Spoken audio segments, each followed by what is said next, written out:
ជំរាបសួរក៏ដូចជាសួស្តីពុកម៉ែបងប្អូនទាំងអស់គ្នាបាទស្វាគមន៍មកកាន់ page របស់ខ្ញុំទៀតហើយបាទហើយខ្ញុំអត់បាន post video រាំងយូរបន្តិចបងប្អូននៅលើ page របស់ខ្ញុំអញ្ចឹងណាអញ្ចឹងថ្ងៃនេះដែរគឺខ្ញុំចង់នាំពុកម៉ែបងប្អូនទាំងអស់គ្នាទៅទស្សនានៅទីក្រុងតាមផ្លូវនៅអឺទីនៅរដ្ឋTexas បងប្អូនបាទចឹងទៅថ្ងៃហ្នឹងដែរគឺជាថ្ងៃដំបូងដែលខ្ញុំចេញដើរលេងពីកន្លែងដែលខ្ញុំស្នាក់នៅគឺខ្ញុំរស់នៅ Tyler នៃទីក្រុង Texas ប៉ុន្តែគាត់ថាថ្ងៃហ្នឹងគឺខ្ញុំជាថ្ងៃដំបូងដែលខ្ញុំចេញពីទីក្រុង Tyler ហ្នឹងគឺទៅកាន់ទីក្រុង Dallas នៃនៃរដ្ឋ Texas បងប្អូនបាទចឹងទៅនៅតាមផ្លូវពីទីក្រុងដែលខ្ញុំរស់នៅទៅទីក្រុង Dallas ហ្នឹងគឺអឺមានសភាពស្អាតបងប្អូនតាមផ្លូវយើងឃើញដូចខ្ញុំនិយាយហ្នឹងគឺទិដ្ឋភាពគឺមានលក្ខណៈប្រភេទបែបហ្នឹងហើយបងប្អូននិយាយទៅនឹងរឿងបើកបរនៅហ្នឹងបងប្អូនបានគឺល្បឿនគេបើកហ្នឹងប្រហែលជាពី70ទៅ75ម៉ាយក្នុង1ម៉ោងបងប្អូនប៉ុន្តែអ្នកខ្លះគេបើកលើសទៅដល់80ឬ90ម៉ាយក្នុង1ម៉ោងអញ្ចឹងណាបងប្អូនបាទអញ្ចឹងចឹងទៅបើយើងគិតថា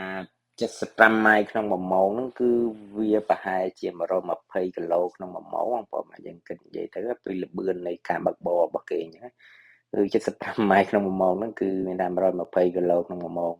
ហើយកន្លែងខ្លះវាឡើងដល់80ម៉ាយឬ90ម៉ាយបងប្អូនមិត្តភក្តិខ្ញុំបើកពេលខ្លះឡើងដល់90ម៉ាយប៉ុន្តែគាត់ថាល្បឿនគេបើកនៅកន្លែងដែលខ្ញុំជិះហ្នឹងគឺទៅ75ម៉ាយក្នុង1ម៉ោងទេបងប្អូនតែអ្នកខ្លះក៏គេអាចបើកលើសហ្នឹងអីចឹងណាបងប្អូនដោយសារតាវាជាប្រភេទផ្លូវ highway បងប្អូនបាទហើយប្រភេទផ្លូវហ្នឹងដែរគឺគេបែងចែកច្បាស់លាស់បងប្អូនណាផ្លូវទៅគឺផ្លូវទៅផ្លូវមកគឺផ្លូវមកហើយមានផ្លូវកណ្ដាលបងប្អូនបាទមានថាចន្លងកណ្ដាលហ្នឹងគឺអត់ឲ្យផ្លូវទៅមកហ្នឹងវាគៀកគ្នាទេបងប្អូនអញ្ចឹងទៅគេបើកមួយជាហៀងយើងបើកមួយជាហៀងអញ្ចឹងហើយអាហ្នឹងគឺជាវិធីសាស្ត្រមួយកុំឲ្យមានគ្រោះថ្នាក់ចរា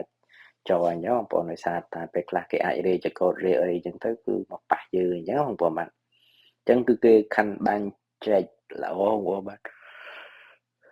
ទៅផ្លូវ highway គេបងប្អូនបានឃើញហ្នឹងណាបាទហើយខ្ញុំបញ្ចូលសំឡេងបដាស្ងាត់បដាបងប្អូនដោយសារតែឥឡូវហ្នឹងគឺវិញយប់ជាងខ្ញុំងុយដេកបងប្អូនណាតែគាត់ណាព្យាយាមចង់បង្ហាញពុកម៉ែបងប្អូនឲ្យមើលតើនៅផ្លូវគេបើកហ្នឹងមានលក្ខណៈប្រភេទបែបណាអញ្ចឹងបងប្អូនបាទអញ្ចឹងទៅគឺតាមផ្លូវគឺពោរពេញទៅដោយព្រៃបងប្អូនណាព្រៃនៅគៀនច្រើនបងប្អូនបាទហើយកន្លែងខ្លះក៏មានផ្ទះមានអីអញ្ចឹងណាមានផ្ទះគេរស់នៅអញ្ចឹងណា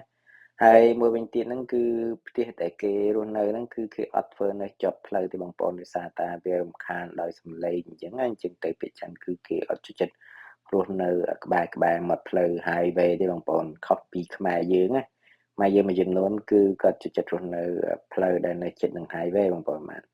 អូខេអញ្ចឹងវីដេអូខ្ញុំមានតែប៉ុណ្្នឹងហើយខ្ញុំនឹងបន្តភាគ2ទៀតបងប្អូនបាទកុំភ្លេចជួយចុច like